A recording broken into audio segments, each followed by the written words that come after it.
بات لکھی، وہ کہتا ہے عشق اول، عشق آخر، عشق کل، عشق اول، عشق آخر، عشق کل، عشق شاہ ہو، عشق نحلو، عشق گل۔ اب اسی شعر کو مد نظر رکھتے ہوئے آپ نے میری گفتگو کو سماعت فرمانا ہے۔ سیدنا فاروق اعظم رضی اللہ تعالیٰ عنہ صحیح بخاری کھولیے کتاب الحج، صحیح مسلم شریف کے کتاب الحج، سیدنا فاروق اعظم رضی اللہ تعالیٰ عنہ ایک کعبے کا طواف کر رہے ہیں اور حجر اسود کے سامنے کھڑے ہو جاتے ہیں، اور حجر اسود کے سامنے کھڑے ہو کر حجر اسود کو مخاطب کر کے پتہ کیا کرتے ہیں؟ کہتے ہیں کہ اے حجر اسود، انی اعلم انک حجر لا تضر ولا تنفع ولولا انی رأیت النبی صلی اللہ علیہ وسلم فرمائے یقبلک ما قبلتک۔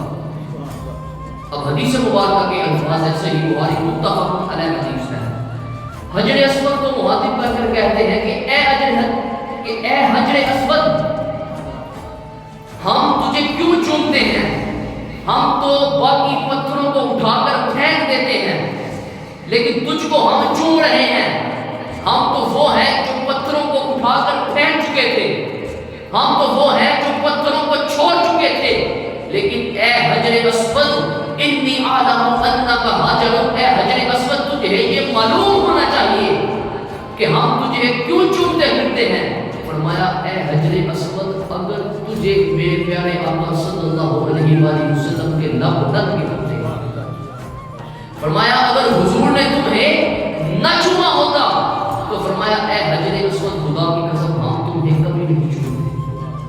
گویا اگر حجر اسود کو بھی چوم رہے ہیں تو اس میں بھی تصور حضور ہی کی ذات ہے، اس لیے کہا تھا نا عشق اول، عشق آخر، عشق کل، عشق شاہ ہو، عشق نحلو، عشق گل۔ اب سیدنا فاروق اعظم کی ایک اور بات جس کو امام عبداللہ بن مبارک نے کتاب الزہد میں لکھا، روایت کیا، اور قاضی عیاض نے کتاب الشفا میں لکھا کہ سیدنا فاروق اعظم رضی اللہ تعالیٰ عنہ احباب رات کو نہ دیکھیے، سب سے پہلے سیدنا فاروق اعظم کا عشق دیکھیے، ٹھیک ہے، پھر ان کی حضور علیہ السلام سے ایک محبت کا تعلق بھی آپ نے آج سماعت فرمانا ہے۔ سیدنا فاروق اعظم نا رات کے وقت نا مدینہ کی گلیوں کا چکر لگایا کرتے تھے، دیکھا کرتے تھے، چونکہ حکمران جو تھے رات کے وقت مدینہ کی گلیوں کا چکر لگایا کرتے تھے، دیکھا کرتے تھے کوئی پریشان حال تو نہیں ہے۔ دیکھتے کیا ہے کہ ایک گھر میں چراغ جل رہا ہے، اس وقت آج تو یہ لائٹیں میسر ہیں نا، تو رات کے وقت اگر کسی کے گھر لائٹ جل رہی ہو تو ہمارے ذہن میں بھی یہ سوال پیدا ہوتا ہے، پتہ نہیں ہے تو صحیح آج اس کے گھر لائٹ کیوں جل رہی ہے، تو اس وقت چراغ جلا کرتے تھے۔ تو سیدنا فاروق اعظم کے ساتھ ایک خادم رات کو گلیوں کا چکر لگایا کرتے تھے، کہتے ہیں کہ چراغ جل رہا ہے، میں بڑا پتہ تو کروں یہ چراغ کیوں جل رہا ہے۔ دیکھیے آج بھی اگر حکمران سیدنا فاروق اعظم کی طرح کے ہو جائیں تو پھر دیکھیے ہم کس طرح ترقی کے مراحل طے کرتے چلے جاتے ہیں۔ فرمایا میں نے کان لگا کر یہ سننا چاہا کہ اس گھر میں کوئی پریشانی تو نہیں، کوئی مسئلہ تو نہیں کہ رات کے اس وقت میں یہ چراغ جل رہا ہے۔ فرمایا جب میں نے پتہ کیا تو مجھے پتہ چلا کہ ایک بوڑھی عورت چرہا کاٹ رہی ہے، چرہا کاٹ رہی ہے، اور حضور کے ہجر اور فراق میں شعر پڑھ رہی ہے، اور شعر پڑھ پڑھ کر روتی جا رہی ہے، ساتھ ساتھ چرہا کاٹتی جا رہی ہے۔ سیدنا فاروق اعظم کے یہ جملے جس کو قاضی عیاض نے کتاب الشفا میں روایت کیا، امام عبداللہ بن مبارک نے اسے کتاب الزہد میں لکھا۔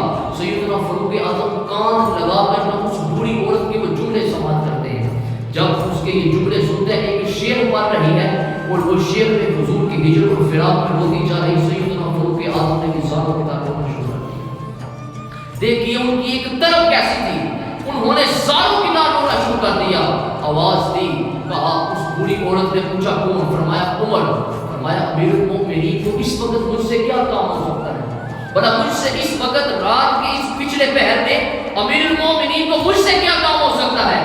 فرمایا دروازہ تو کھولو۔ فرمایا دروازہ کھلا تو اندر جا کر صحن میں کھڑے ہو گئی، فرمانے لگے وہ جو تم شعر پڑھ رہی تھی وہ ذرا مجھے بھی تو پڑھ کر سنا۔ اس کا ترجمہ یہ تھا، وہ جو بوڑھی عورت شعر پڑھ رہی تھی کہ کاش اگر مجھے یہ یقین ہو جائے کہ کل بروز قیامت میرے آقا میری ملاقات آپ سے ہوگی، وہ یہ کہہ رہی ہے کاش اگر مجھے یہ یقین ہو جائے کہ اے آقا کل بروز قیامت میری آپ سے ملاقات ہوگی تو سیدنا فاروق اعظم کہتے ہیں ذرا ایک مرتبہ مجھے وہ شعر ذرا پھر دوبارہ پڑھ کر تو سنانا. وہ بوڑھی عورت پھر دوبارہ پڑھ کر سناتی ہے, ہزاروں کتاب ہوتے ہیں. تو کہنے لگی ہے بوڑھی عورت یہ جو تم شعر پڑھ رہے ہو ساتھ عمر کا بھی نام لے لینا, ساتھ عمر کا بھی نام لے لینا. اور کتب احادیث میں آتا ہے اس ہجر اور فراق کی کیفیت کی وجہ سے سیدنا عمر فاروق رضی اللہ تعالیٰ عنہ 3 دن 4 بار سے نکلے. اس ہجر کی کیفیت میں اس قدر آپ مبتلا ہوئے کہ 3 دن آپ پر وہ ہجر اور فراق کی کیفیت رہی.